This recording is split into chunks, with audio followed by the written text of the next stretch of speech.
on sale for $86 right now, and it is going to be built on our 24-inch punch poppy wreath. This is a beautiful pre-made wreath on a paper wrapped base, so it's not recommended to get wet. However, you could put it in an outdoor covered space. And this wreath is going to have some wild Queen Anne's lace. We love this stem. It's kind of a nice everyday stem, versatile, outdoor safe. We're going to have the blue budding firecracker salvia bush. This is just a nice rich blue that's perfect for patriotic designs. And a cream pom-pom mum spray. So very simple, mom's cut hers up there. An optional add-on is a patriotic bow. Right. And we have several different options. I see Kayla's link just drops a link to all patriotic bows and ribbons. So perfect. you can either choose one of our pre-tied bows, or you can purchase some of our ribbon bolts at a really great value. We're gonna try these out when we get to that point and see which one you like. Okay, well the first thing we do is cut apart our stems so that we can intersperse them throughout the wreath. We're just gonna embellish the wreath in an array around it. So I did pre-cut some of these stems here for you. The single mum spray is going to be cut both from one segment removed over here, so we can have two separate pieces split. And I also cut the length of the stem off. And then the salvia comes in a bush. And when these pieces come together on one bush like so, this paper construction allows you to just rip it apart. You can see the paper will split here, and you can just take it apart. It easily separates into segments. So we're going to use the separated segments, and that means I've got 1, 2, 3. We're gonna do 4 segments. And when they get ripped apart, the paper kind of unwraps a little bit.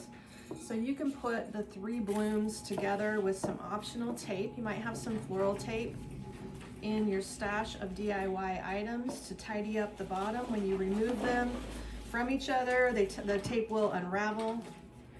So if it starts to unravel on you, just either dip it in glue or grab your floral tape and hit a little new tape over the end to secure it and make sure it doesn't fall apart on you. So then we've got 1, 2, 3 sections here. I'm just gonna see, the paper is starting to unwrap. I can just hit it with a little glue, let that dry for a second, and that will hold the paper from unraveling. We got a couple extra leaves here that can go in. So basically the structure of this wreath allows us to easily tuck some of these stems behind the existing wiring on the wreath. And if you've got a glue pan handy or a glue gun, you could make them more secure, or you can just use wire. So what I mean is this wreath is connected with horizontal bands of wire. And if you look into the center and shape the wreath apart, you'll be able to slip a stem section behind some of that wiring in effort to get it secured in there a little more easily for you. You also want to note that the wreath is going in a clockwise circle, the way the material is sweeping, and you don't want to try to lay your materials the opposite direction. It's pretty important to keep it going in the direction it wants to be winding. So I'm just going to dip my stem in a little bit of glue.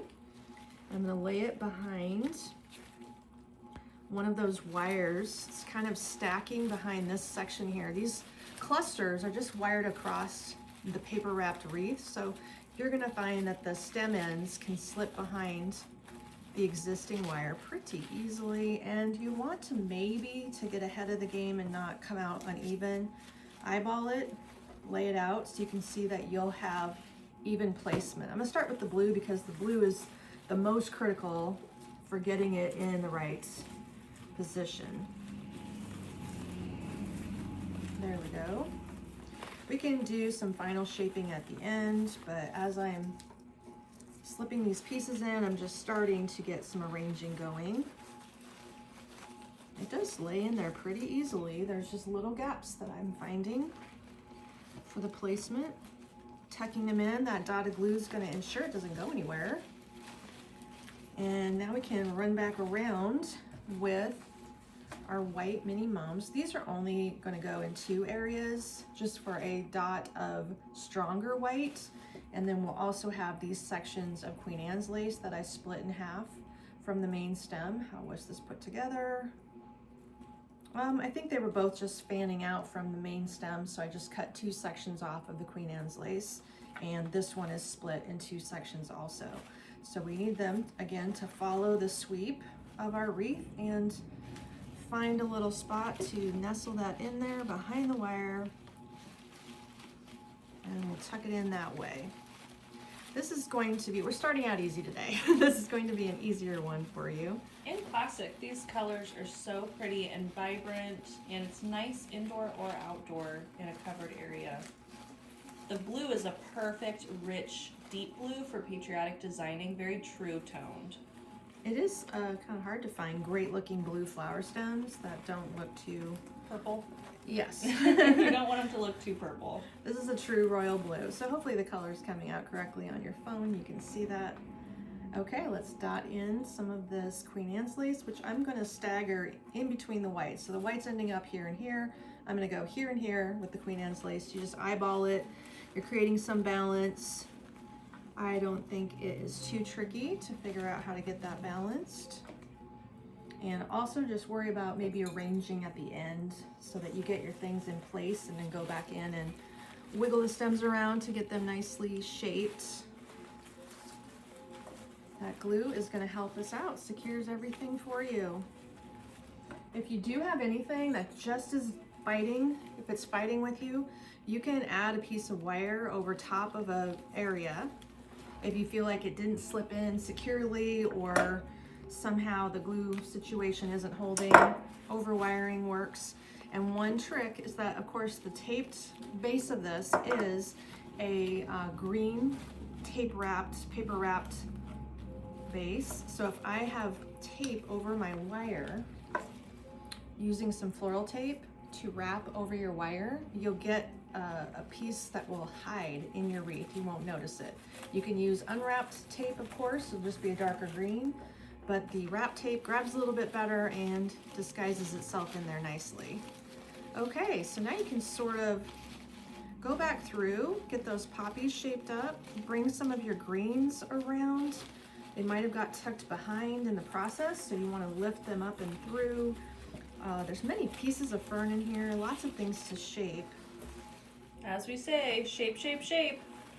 And that can be the most important part, just creating a little movement for every single piece in here will soften up the look. You know, everything comes so stick straight from the manufacturer, and you want to give all the stems a little softness.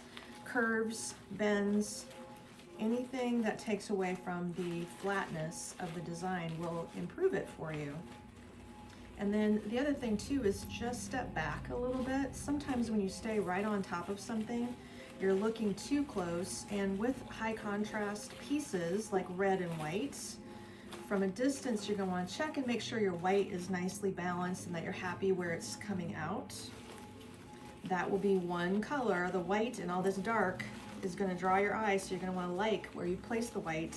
So step back and check it a little bit, make sure it's doing a good job for you. And as we go through, I see people are spying some pieces in this kit that they would like to bring home. All of the items used in the kit are linked in the kit description. So the bundle of stems has a list of all the items used with a link to that item. Kayla gets everything prepped for us. So Andy, you can click on the wreath kit and find the components that were used in it, if you would like to cherry pick which items you're using today. why not? There might just be a need for only the wreath, for instance. So I had this extra leaf and I'm trying to slip it behind and add it. It's sort of part of the blue stem and it must have peeled away from the rest, so I'm just tucking it in. Now the thing about adding a bow is it's up to you. The way you see it laying on my table, it's actually become a nice full alternate for a candle ring. Also would be a great tray filler if you had a nice sized round tray. The overall size of this piece is going to be about 23 to 24 inches. The center of the wreath is 10. That's always important to know. And if I lift this up, now you can see how we have managed to get the sweep going around. nice and balanced. I can look in the camera and see the white where it's placed. Kind of got a rogue piece of white over here. You can also give it a good spin and figure out where is the gap that I think a bow would benefit. If you're gonna hang it up, looks like right over here. It's a little bit emptier. No white in this spot. So our bow options, again, you can jump in the online store. I've got 3 in my hand. Check out all the patriotic bows. We have the American Beauty bow. We have the Land That I Love, a little bit smaller. And we have the Born Free bow. I think we're gonna try the Born Free bow. We might have shown it a little differently. Does it matter which one I grab? It really doesn't. It is photographed online with the American Beauty bow, but any of these are going to be really nice. And also the link in the kit is a link to all patriotic ribbon bolts and bows. So if you want to create your own bow, it is all listed there, and they're all on sale. And we like doing combo bows for you. We've always been making our bows with more than one ribbon type. I'm just picking a spot, popping it in there, working the ribbon loops into my design a little bit. And let's check it out and see how we like that look. There we go. So it's an easy one to do. It's a good one to start out with, don't you think? I'm trying to make sure I don't intimidate anyone. All of these designs, with a little planning here and practice, you'll be able to put them together yourself. So that is beautiful. There we are. Okay. So that is the old Glory Wreath Kit. That one was the sale price of $86 for the kit. You're gonna get all the components to recreate this piece at home, and these videos will be on YouTube as well as Facebook replay. So when you get it, you can go back and watch Amy's step-by-step tutorial. Do you need any photos of this? Yeah, thanks. Okay. I She's gonna get some photos as we go. Oh wait, no, I don't. You don't? Just the flat lays. Okay, Yeah. just the flat lays. Yep. Got it. So then we're gonna move on. We're gonna move on. Do we feel like porch pot? Let's grab that little wood box. This there. one? Okay. I'm gonna set this up behind me. Don't let me forget to